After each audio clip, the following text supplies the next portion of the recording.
Good morning. Well, today we're inside the bedroom that's beside us. The master bedroom's over there, and the front of the house is over here. And so what I did upstairs when I was doing the utility closet is I drilled a hole down. It's going to be just above that ceiling that's in the closet there. So what I'm planning to do is cut a hole there, which will allow me to take it down here, and then through this closet, and then down through, and then into the dining room. So that's the plan. I'm going to get to doing that, and then, yeah, get some more holes going.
So yeah, this is the next morning.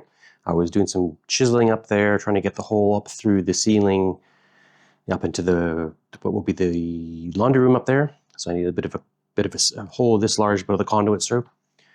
Anyway, so I was chipping away. Didn't really notice it. I knew things were hitting me. I had glasses on, but if you look, I don't know if you can see, but my whole face along here. Last night I took a look. I thought I was getting pimples. I haven't gotten that many pimples since I was a teenager. But no, what it was, all the bits of chips of concrete and granite were all hitting my face and cutting it. So I got up and had a shower, and after I had a shower, I was picking stones out of my face. So what I'm going to do, we went and bought a plastic cover for my face. But for now, I'm just going to put my helmet on from doing the cutting down trees. So at least I've got that much protection for right now, because that should stop anything that's really big getting my face. But yeah, just be aware when you're chiseling really close to your face, be careful, because luckily I had glasses on or I would be blind. Anyways, let's get back to it this morning.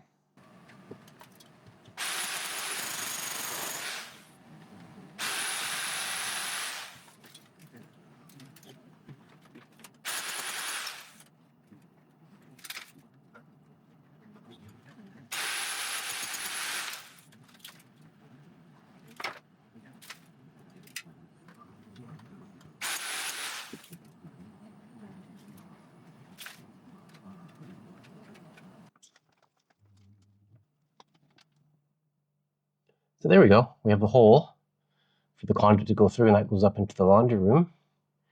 And yeah, it should be enough to get 2 or 3 at least, probably more through that. So we should be good. You can see how there's kind of like one stone that came out. Difficult to make the exact size you want, but if you get lucky, you can get a medium to small stone or one close enough and focus on that, and you can work your way through. So anyways, let's get on to the next hole.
Well, it's been a bit of a busy week. It may not look like it, but besides doing all the holes in the floors and ceilings and whatnot, I've also gone about 40-minute drive 3 times each way.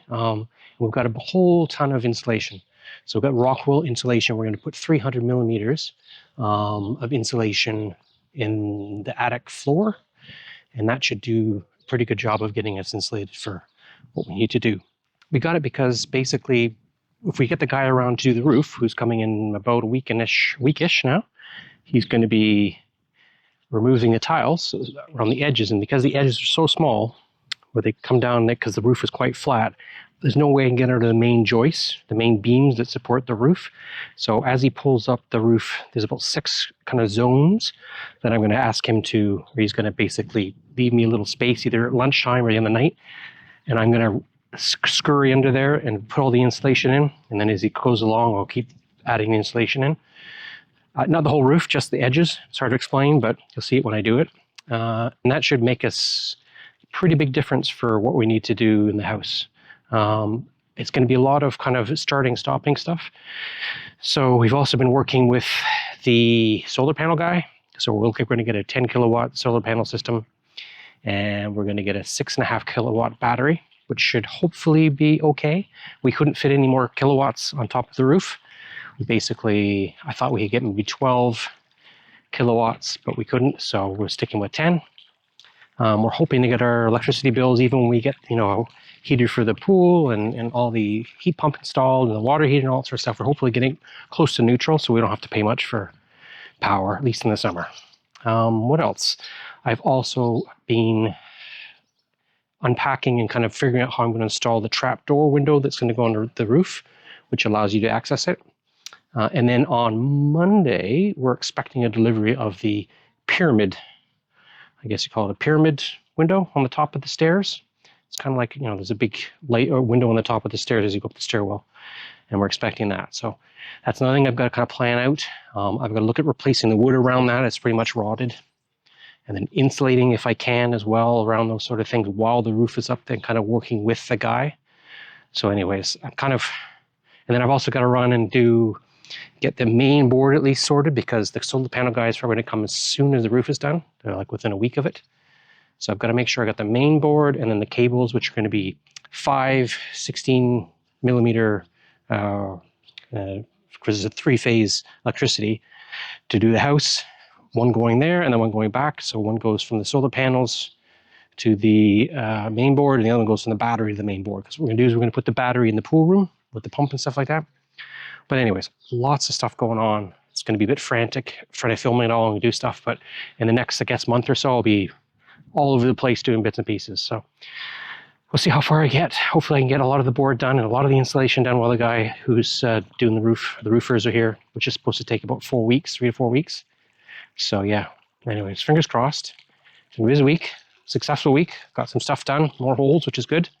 Now we're preparing to get the last sort of major order. I'm talking back with the electrician about the size of the wire to each of the different circuit boards that we're going to have in the house, the 4 of them, and make sure that I'm buying the right fuses and stuff like that. And these, so they're basically, yeah, it's hard to explain, but there's a whole bunch of stuff when you're doing electricity here that's quite different than North America. I've never heard of it.